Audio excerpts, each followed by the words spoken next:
Sword makers, please stop doing this. Hi folks, here Matt Easton, Schola Gladiatoria. Now you will know that I work with various different sword companies, and one of the challenges that we have in trying to lead sword makers towards better manufacturing that will lead to more durable swords is around the tang. Now anybody who knows about swords will know that one of the most vulnerable spots of any sword is the tang, where it steps down from the full width blade down to the narrower part that goes through the hilt. If I grab an example that's a little bit more easy to see on camera, you'll see broad blade, narrow bit. The tang is the bit that goes through the hilt.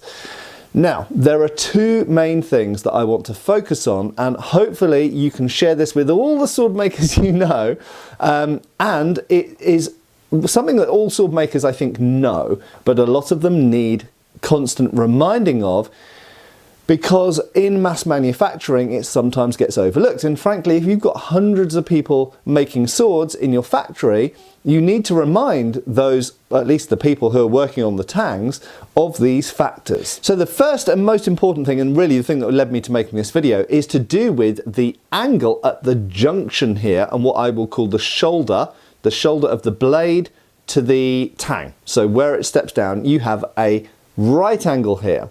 Now, one of the most common flaws that certainly cheaper end sword makers, and sometimes even expensive sword makers, make is they cut this angle to angular. Why is that a problem?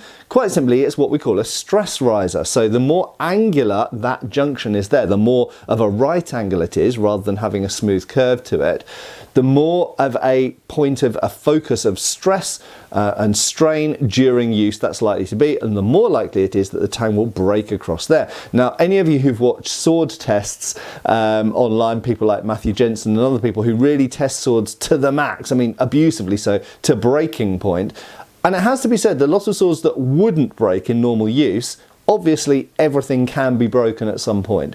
Any type of sword, any sword can be broken, and historically swords did break a lot. We see it in medieval art, for example. We see broken swords lying on the ground. So it happened historically, it happens today. So a sword can be a good sword, but still break. Everything has a breaking point. And one of the common breaking points is across the tang here, because it's a weak point, because obviously the blade gets broader. Either if we go back to the, so this is a Deltin blade, which I've never actually put a hilt on. It was a bare blade. And this is a Hanway rapier blade. Now, you'll notice the Hanway rapier blade is a little bit different in that this is more angular. Now, when I actually came to make this video and I pulled out some bare blades that I have, we're going to look at a couple of antique examples in a minute because they're useful for another point we're going to come to. I actually found it quite hard to find examples of this very angular junction, partly because I try not to buy those blades. So I don't own many swords, certainly without hilts on. And if they have hilts on, I wouldn't necessarily know if they have this. But I don't have any bare blades that have really bad junctions here. But you'll see that this is not great, this Hanway. It is really quite angular. And personally, when I come to fit this, this is a bare blade with a nail tip. It's a good usable blade of kind of spadroon size. When I come to fit this to a hilt, and it's a blade, again, that I've never done anything with, I will cut in those shoulders so they are more rounded, because as it currently stands, I know that if I start smacking this blade abusively on things, either in combat use, you know, fencing, or just hitting against a tree or a post or something, that is most likely where it's going to break. The other place where it could break incidentally is up here, because this is equally a thinner portion of blade. Due to distal taper and profile taper, we've got a narrower part of blade up here. So very often blades do break up here, and they take damage due to hitting other blades up here, and even hitting targets, and if it's a sharp blade, you know, cutting through bone and things like that. So we're likely to get stress rises up here due to use, and the blade is thinner up here, but the other place that is very likely to break is here. So the first thing I really want to reiterate, and here's an antique example blade, is this angle here wants to at least have some degree of stress relieving curve to it on this inside angle here.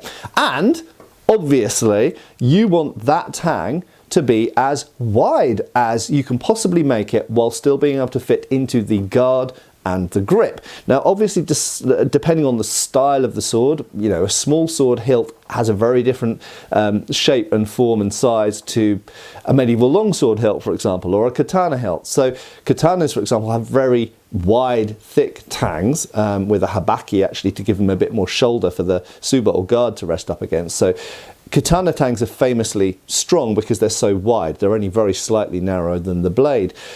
But with European swords and Chinese swords and Indian swords, there's more of a difference between the tang width and the blade width here because of the way that the hilt is shaped and attached to the tang.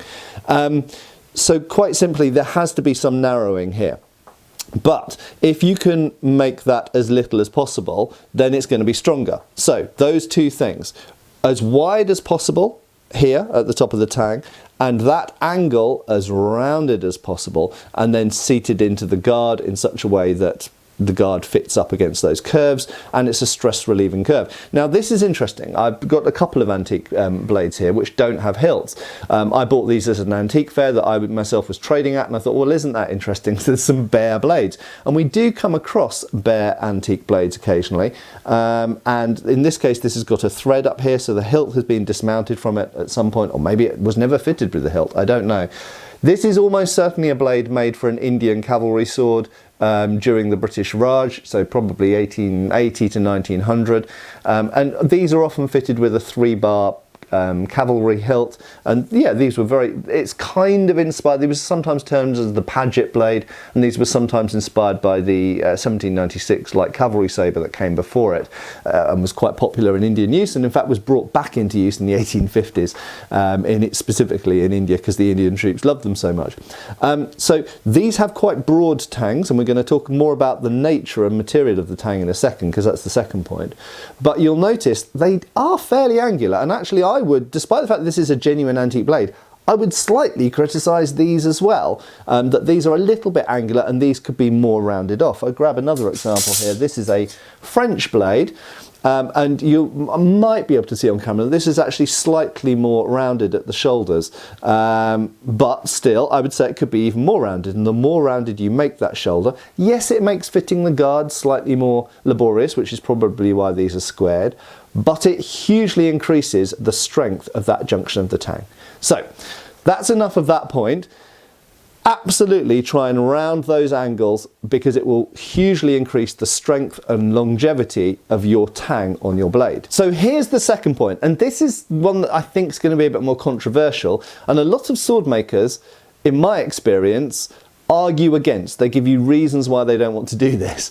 However, I believe, looking at antique swords and, you know, using lots of swords for 20, 30 years, I do believe this, okay? And not just swords as well, knives also. So we've talked about the width of the tang here, so it is good to make the tang as wide as possible. You'll notice that this is a relatively dainty French sabre blade, nice clipped point on it, and a Montmorency style secondary fuller at the back. It's got some engraving on the blade. It's a nice, good quality French blade, probably of the Napoleonic or just after the Napoleonic era. Who knows what type of hilt it was originally mounted on, we don't know, because it doesn't have the hilt now, although nicely it does still have a nut, so it could quite easily have a hilt put on it. But what you'll notice, the big difference between this and a modern blade, okay, is not actually what you can see. Okay, although it's fairly broad here, some replicas might be narrower than that, it's fairly broad. The main difference is in the material. Okay, so antique swords, for various reasons, and I'm not going to get into debates why, because some people say it's economic reasons, some people say it's strength reasons, I believe the latter, but some people will argue against that because it doesn't suit their particular ways of making things. They are not made of the same material, usually. Not always. So, what do I mean by that? Quite simply, this blade is made of high carbon steel. So we're talking about steels which are simple carbon steels that are roughly equivalent in modern steels to things like 1060s, 1065, 1075, 1080, 1085, 1090, 1095. Okay, this sort of range. So they're simple carbon steels, and they are good homogeneous steels by the 19th century, because they are made, the majority certainly by the late 19th century, are made with the conversion process to steel. So they are homogeneous carbon steel blades, quite similar to modern spring steels, between 1060 and 1095. Okay, so carbon steel blade, but the tangs usually aren't. The tangs are usually welded on iron, or if we're being completely literal about it, the modern equivalent of mild steel, which is unhardenable by quenching and is essentially a low carbon steel. So iron, sometimes with a little bit of carbon in it, but very often just pure wrought iron. So these are iron tangs welded onto steel blades, and they're usually cleft welded, scarf welded, whatever. They're forge welded onto. Now that means that this tang is softer than this blade, and when these blades are quenched and heat treated, they are usually only quenched and heat treated up to about that point. They're usually put down into a trough of oil up to about there, and beyond there we've now got hardened steel, which was later tempered, hardened steel, then we've got usually a bit of unhardened steel, and then we've got completely soft iron. Now there's an advantage to that, because yes, it can bend more easily, which can actually be easier for shaping the tang and fitting it to a hilt, and indeed seating the guard onto it, but it means that it has a degree of shock absorbency, because at the very worst, wrought iron, although it can technically break, is usually going to bend. It's going to bend a lot before it breaks. So while hardened steel will go flex up to a certain point, get to its yielding point, snap! Catastrophic failure. With traditional swords, and I'll pick up the other example, you can sometimes see a kind of what looks like a thumbprint where the iron is cleft welded onto the steel. The iron tang has resilience to it because it can bend. So in a worst case scenario, these swords bend at the junction here. Now, as I mentioned, there's exceptions to everything. Nothing's categorical. We're not going to deal with absolutes. There are swords in the 19th century which are made of one piece of steel from here to here. Okay. But what did they do in that case? They did not harden the tang. So in modern sword making, most people make the entire blade out of one piece of steel. I'll go back to, let's say, the Deltin blade here. They make that blade out of one piece of steel. This is probably, I don't know what Deltin use. Oh, it's some kind of chrome vanadium steel, isn't it? But it's something equivalent to maybe 1075, something like that in kind of general characteristics. And what they do is they heat treat the entire thing and then they temper the whole thing. So what we've ended up now is with a leaf spring, where the whole blade is heat treated and the whole tang is heat treated. That does mean, yes, this is a very strong tang, but it also means that it will go from flexing to breaking. It's not going to go from flexing to bending to breaking, or rather it will technically, but the bending region is really small. So it will flex, it will bend a little bit, and then it will snap. If this was iron, that would just go from flexing a tiny bit to bending, okay? Which some people might find undesirable, but at least you wouldn't have a broken tang. So what's the solution when you're making the blade from one piece of steel? In my opinion, okay, so I'm not an engineer, full disclosure, I'm not an engineer. I am not myself a sword maker. However, I know numerous people who are sword makers and have to deal with this in various different ways. One way is don't quench the tang, don't harden the tang. Why do you need a hard tang? If you make it all of one piece of carbon steel, it's still got a lot of strength, and in the worst case scenario, it will bend rather than snapping if it's not heat treated. So if you're going to heat treat this blade, only quench it up to about there, and then temper the whole thing. The tempering won't have any effect on the unhardened part. So quench the whole thing up to there and then bring the temper back. That's one option. The other option, if you have a mechanical or industrial rather process, factory process for doing these whole things, so the whole thing is quenched, the whole thing is tempered, that's fine. But now what you want to do, if you want to introduce some resilience and toughness to the tang so that it won't snap under pressure, then instead bring back, essentially anneal this tang. I can do that myself with a blowtorch. I have done it. I also am friends with sword makers who've done it with other people's blades. So I won't mention names, but about 10 years ago, there was a spate of blades coming out of one particular company that were all, and these were fencing blades, they were all snapping at the tang. Okay, so essentially they were a little bit too hard, or some other issue had happened in heat treatment.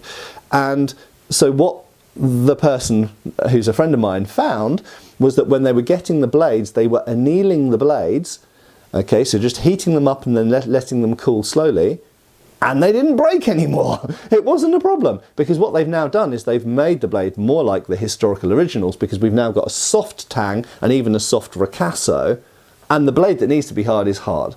Okay, so I'm going to wrap things up there. I should say also that this Deltin is actually a really good example of nice rounded shoulders. You can see it's got nice, it doesn't have any sudden angles in here, doesn't have any, you know, excessive stress rises. By its very nature, that angle is going to be a slight stress riser, of course, and this is narrower than this, but having that kind of rounded inside to the shoulder is massively beneficial. And I would say having a softer tang is massively beneficial as well. And I've argued this for knives as well. And I know that a lot of Victorian era Bowie knives, for example, are like that. So these are the two main things. There's one final thing I just want to make you aware of, and that is modern sword makers tend to use flat bar stock and grind out the blade from there. So obviously some blades are also forged before they're ground. Whether they are or they aren't, I'm not going to get into the pros and cons of that, and there are pros and cons in both directions. One thing you'll notice is that this portion here, and this Deltin's a good example of this, are usually thinner than the historical originals. So this is about 5mm. Okay, now in all of the medieval swords that I have looked at, and I've measured a lot now, and I've got statistics also from Clive Thomas, various things he's published in Park Lane Arms Fair journals over the years, but also my own measurements of the Royal Armourer's swords that I work with and things like this. It's very unusual to get a thickness here at the junction between the blade and the tang that is less than about 5mm. Okay, so 5mm is about the absolute minimum. And of course, remember, medieval blades were being forged. They weren't being completely, they were ground, but after they'd been forged. And so therefore moving the metal around is no big problem. If you're starting out from a lump, from a billet, and you're forging it out, it is no problem to leave a thicker point there. When you're starting with a flat slab of 5mm steel and grinding away, you're only ever going to have thinner than 5mm steel. If there's no forging involved, you can't make it thicker than 5mm. So in modern manufacturing processes, we often end up only with 5mm here. Very often, if you start off with 5mm stock, by the time you've ground it and polished it, that ends up more like 4.5mm. Now, I do know there's an Alexandria sword, which it does measure, in fact, 4.5cm here, but that is rare. That is really, really rare. Most arming swords and long swords of the 14th and 15th century are 6, 7, 8mm, sometimes as much as 10mm thick at this point here. So not only do they have rounded shoulders, usually, not only do they have a soft iron tang, which isn't going to snap because it's made of iron and it will bend, but they are also thicker here as well. So there we go. My categorical advice to modern sword makers is round those shoulders, soften the tang, or at least don't heat treat the tang. That's my basic advice. If you're able, this is like the extra for bonus points, if you're able, use thicker bar stock so that here, not all, but lots of types of sword are going to be thicker than 5mm here, preferably 6 or 7mm and upwards, depending on the type of sword. I hope that's been useful for sword makers out there, but I also hope that this is also interesting for people who are not sword makers, but who are sword consumers. Don't eat swords, I mean sword buyers and sword users, like me. Thanks a lot for watching, and I hope I'll see you back on the channel really soon. Cheers, folks!